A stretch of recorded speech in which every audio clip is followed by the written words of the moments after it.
Welcome to It Takes Two. I'm Blair. I'm Chris. And today we'll be talking about Ready to Love, Season 10, Episode 12. Subscribe, like, share, comment, all the above. We are so close to 10,000 subscribers. We need about 500 more subscribers. I think we can do it. You ready, Blair? I'm ready. Let's go.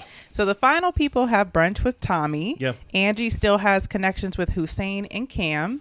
Hussein doesn't know if his connection with Angie is strong, but he wants to continue to build on what they have. Okay. Their last assignment is that the ladies will introduce their connections to their families. Mm-hmm. Then they will decide with their connection if they are both ready to love. Mm-hmm. Tommy leaves a little nugget. It could be gold, or it could be a nugget that you find in the toilet. Okay. Tommy tells Cisco and Tae that his wife carried the load because he didn't have anything. To this day, she doesn't have to do anything. He knows what it's like, and look at him now. And Cisco starts crying. When Cisco started crying, Blair, did you cry with him?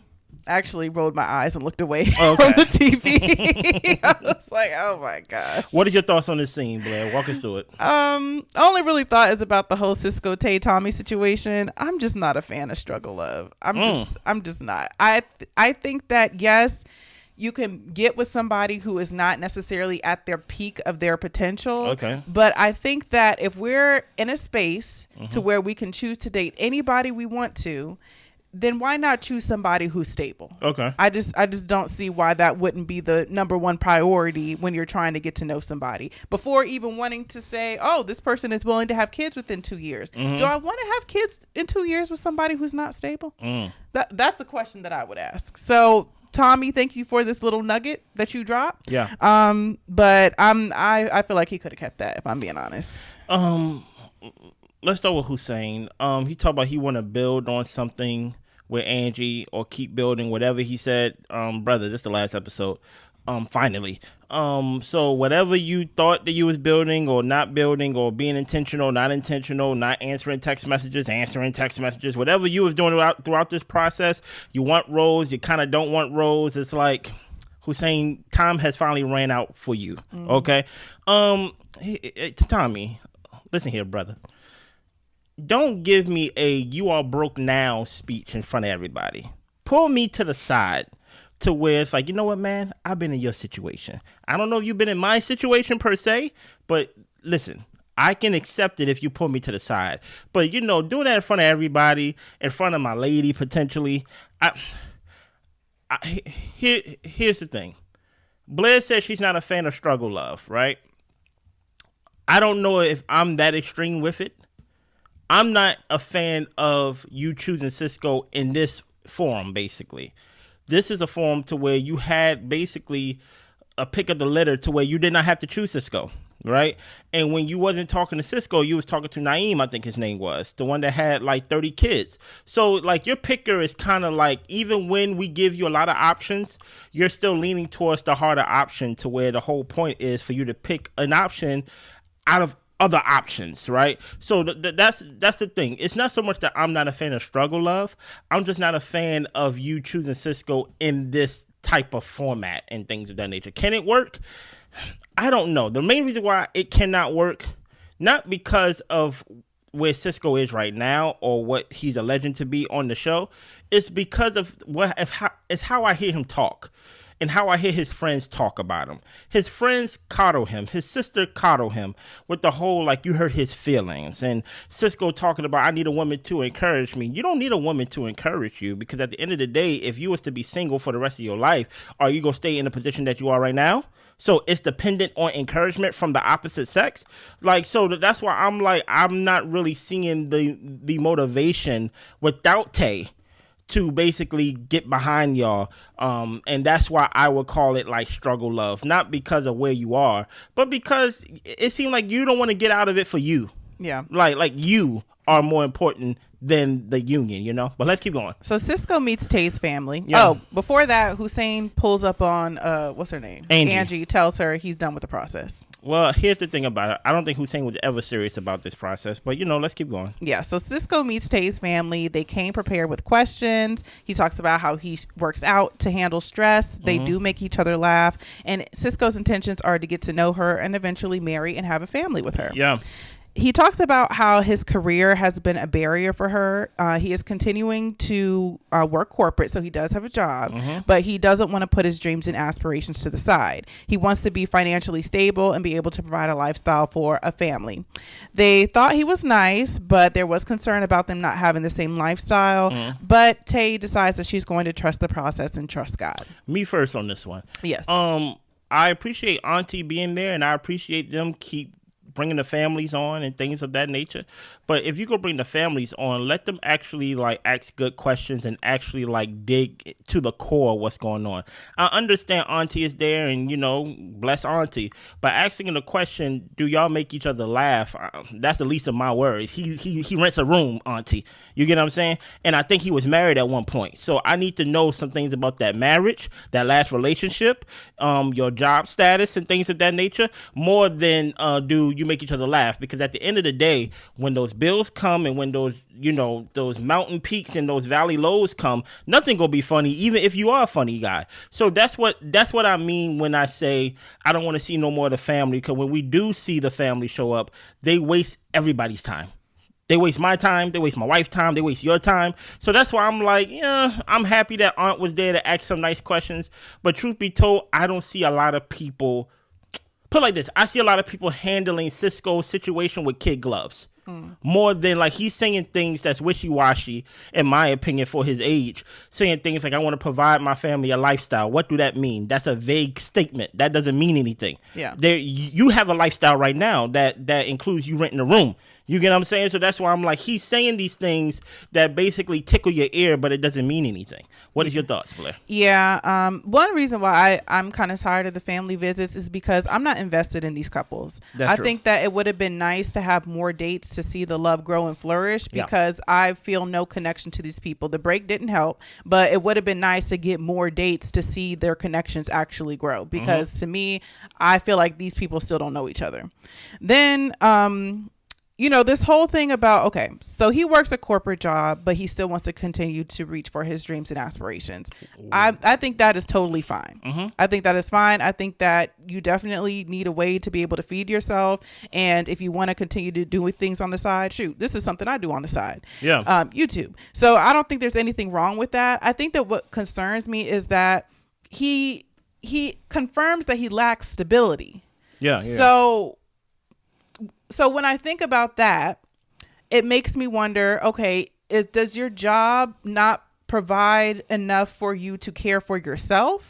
Are you banking on getting saved by this process, by moving into Tae's place, so that way you can get breathing room to go for your dreams? Like, is this your big break, so to speak? Yeah. Those are the things that are concerning to me when he confirms that he lacks stability, because are you trying to lean on me or Tae to become a stable person? Yeah. And I think that you can find that in a relationship to where you both can lean on each other and grow and combine your resources to do great things. But I think it's unfair for Tae to come in as stable as she is and as successful as she is for this guy who acknowledges that he's not a stable person. And I feel like that is going to solely rely on her so he can go for his dreams and aspirations.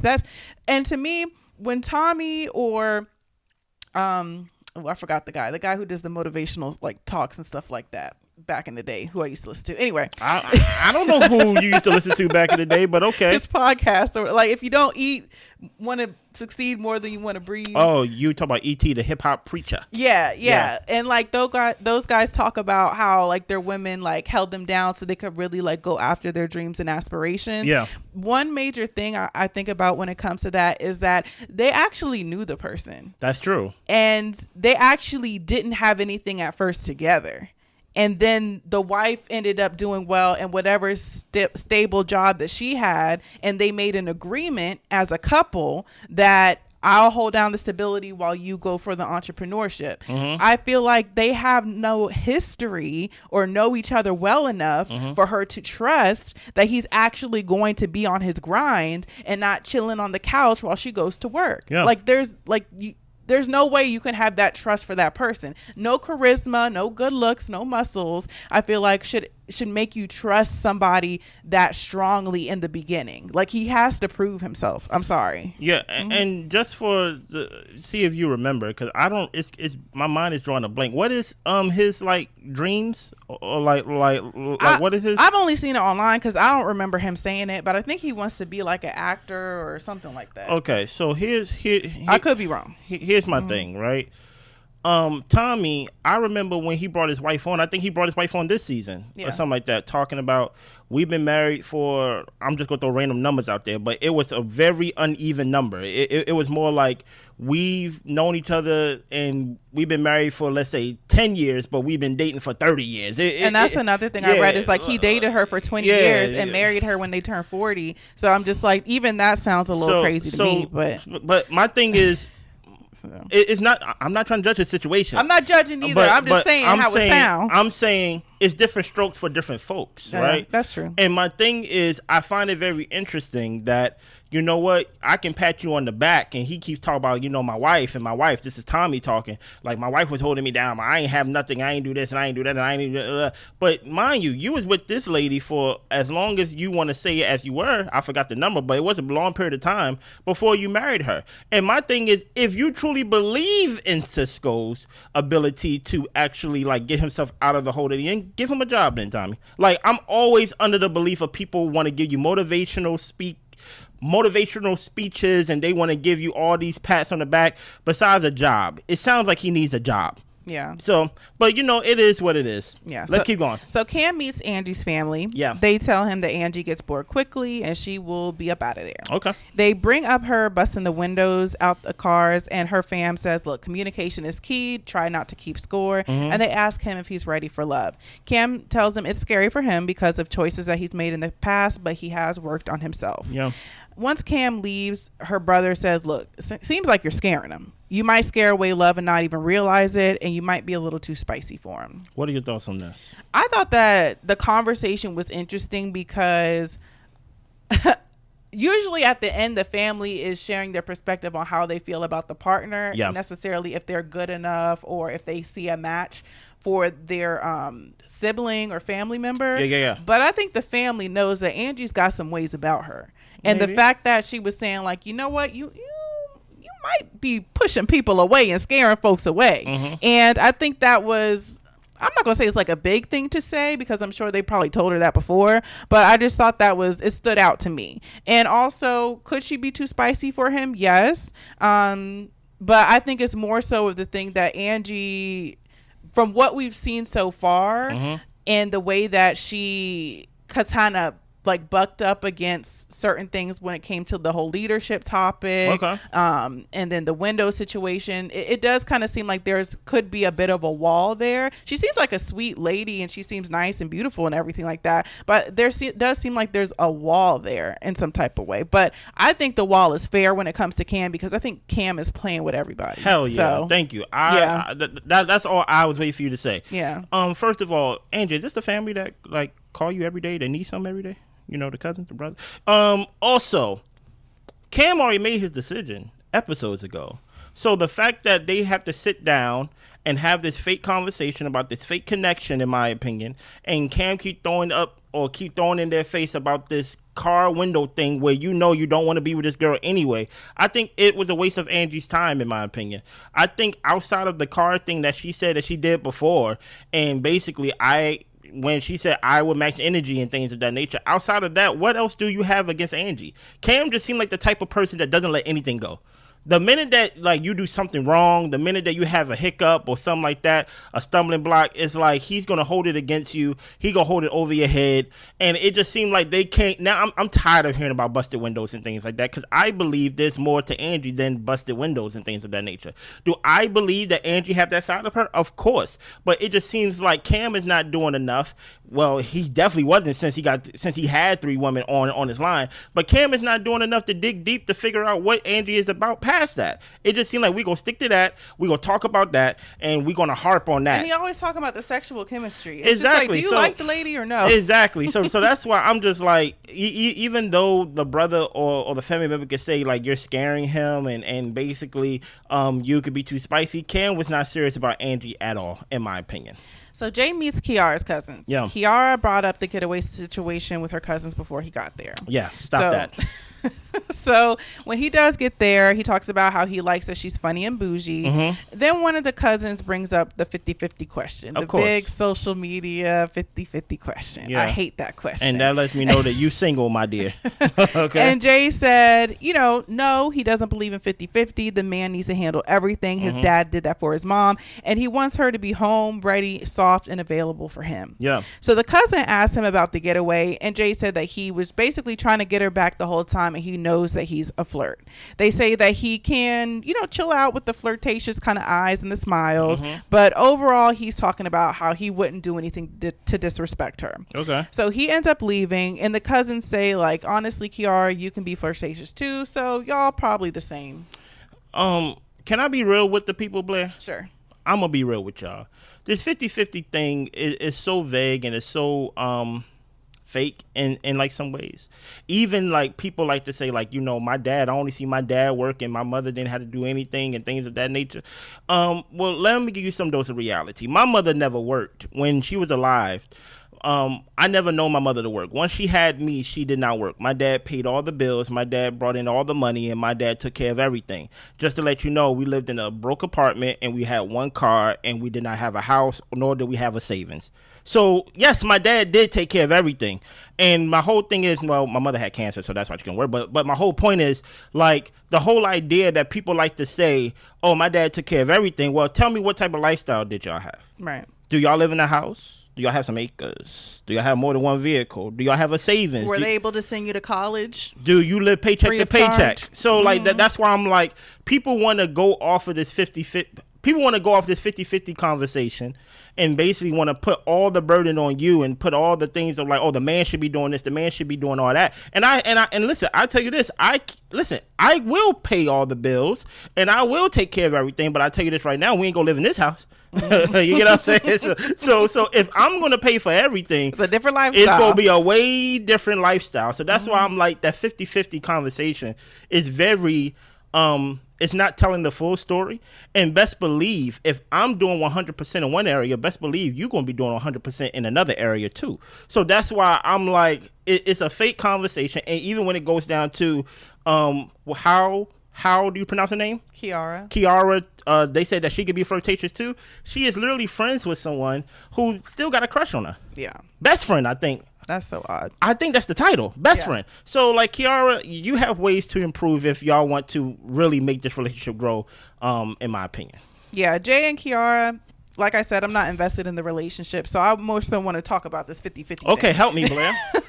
So the reason why the 50-50 conversation bothers me, number one, all the reasons you said, but also because personally, I believe in pooling resources, whether that lives in a multi-generational household where you guys are able to come together and to be able to provide yourselves a certain lifestyle with, grandmas, mommies, aunties, all these different people living in one house, and if you guys can do it comfortably, I believe in that. I believe in a husband and a wife working together in order to create a safe, sustainable lifestyle for themselves and for their children and for their children's future. I believe if you're able to pool your resources together and provide an education for your child so they don't have to struggle, I believe in that. So when we talk about 50-50, I think that, and because it's always about finances, it's never about anything other than finances. Yeah, exactly. It's always money. Yeah, and there's so much more that you really need to bring to a relationship to make it a happy and safe and healthy home.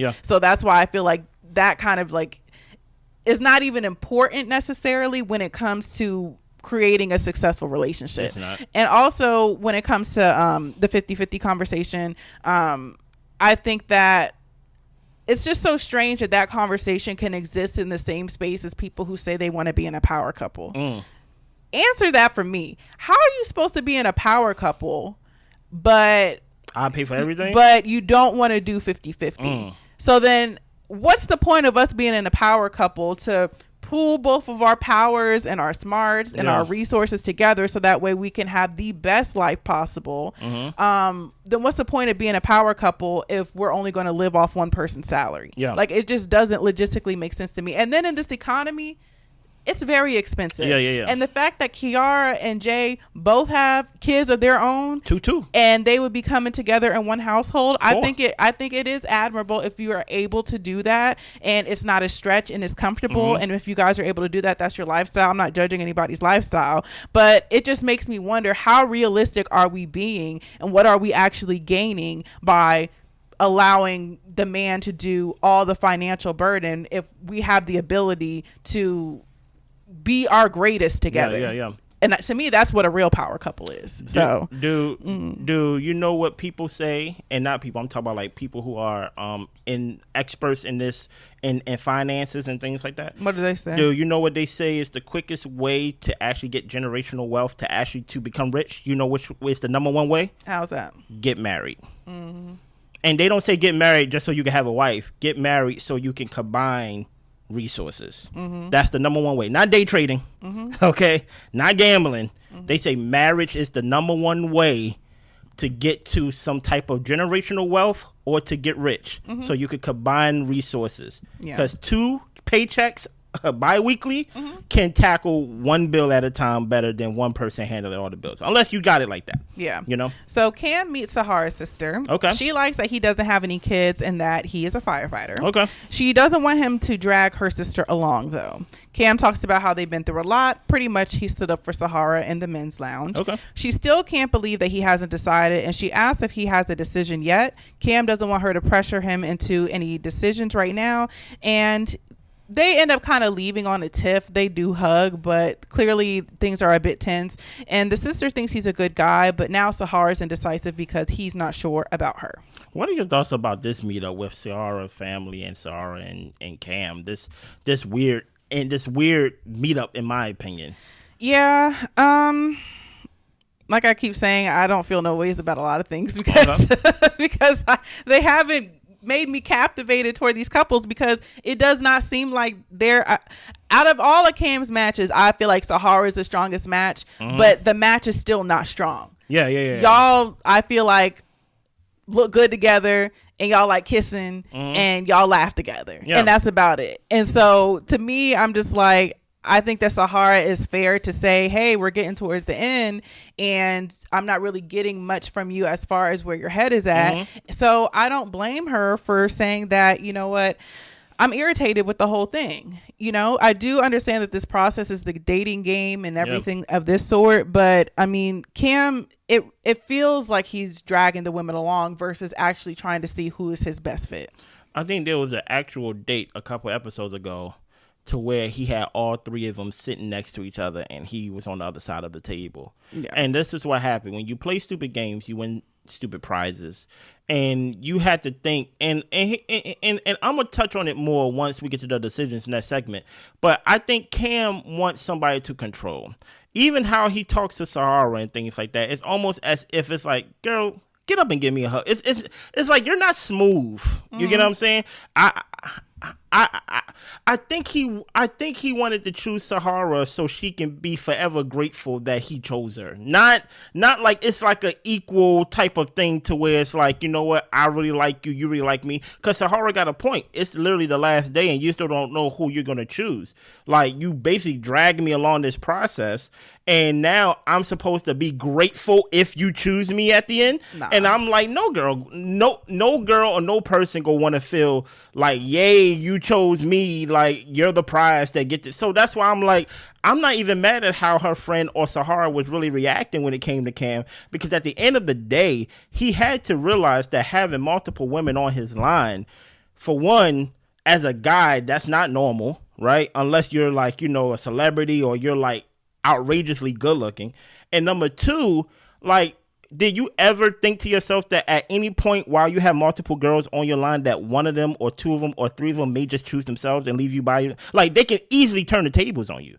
So that's why I think Cam was just feeling himself, and that would basically led to the decision day, you know? Yeah. So Kiara and Jay choose each other. Okay. Cisco and Tae choose each other. Yes. Now we get to Cam and Sahara. Oh, boy. Cam tells her last night scared him. Oh, okay, you scared a lot, ain't you? Sahara didn't feel good that he was torn 12 hours before this meeting. And he said that he had to go through this process and he now has an answer. Well, she said that he didn't give her any comfort or reassurance. So she's choosing herself because he couldn't choose her. He tells her that he was going to choose her. And she says good, because she was going to choose herself too. Well, that made two of us. And it is what it is, honestly. I mean, I feel like Cam was playing. I feel like he was playing. I really couldn't tell where his interest lied. Yeah. And I felt like he was trying to string these people along to the end. And if he did at some point lean one way or a different way, then I think maybe the show, you guys need to show more dates. I can't get a gauge when we're over here meeting families every day. Yeah. So. It came off as if he's not used to having women, like multiple women like him at one time. It came off as if he was just enjoying that and calling that the process. No, the process is actually finding one person to connect with and not waiting until the last day to actually come up with a decision. You told her that you don't know what you're going to say literally 12 to 16 hours before decision day. So why would she put herself in a position to basically not be chosen again? Like literally in the first episode at the first mixer, she was up for elimination and she said, I don't want any of you guys. You get what I'm saying? So my thing is, if you was really invested in the person that is Sahara, now granted, Sahara got a lot of issues that I personally think that she shouldn't have made it to the end of this season. But, you know, it is what it is. You know what I mean? But if you're really into Sahara and you're really into the person, you should have known that, hey, one of the things that Sahara needs is someone to feel comfort and trust and things of that nature, to where you can't really string her along because she already comes off or rather her personality comes off as if her back is always up against the wall. You get what I'm saying? So at the end of the day, the same way as she did not need multiple people to like her. The same way as Angie had multiple people liking her. The same way as Rose may have had multiple people liking her. She just needed one person to be a ride or die for her. And that's how you unlock the ride and die in her for you. You get what I'm saying? So that's why when the producers asked her in the confessional, do you have anything to say to Cam? She said, suck it. You know what I'm saying? He can suck it. And at the end of the day, I'm like, this is who you chose. And the whole thing of like, I was going to choose you, as if it's like, it's just that feeling of you should be grateful or that. Like it's a gift or something. Like it's not like you've been playing this whole time. Exactly. Yeah. And that's why I'm like, the same Sahara that was at the end of this season was the same Sahara at the beginning. What changed between 12 hours? Yeah. Nothing. Anything else you have to add? That's all I got. Listen here. I saw the preview for the reunion, and listen here. Rose ain't on that spirituality type of thing no more. She over there. That soft voice is going. She is getting at it. And I'm now listen here. Let me find out that the reunion really make up for the season, because I personally do feel like Philly needs a redo.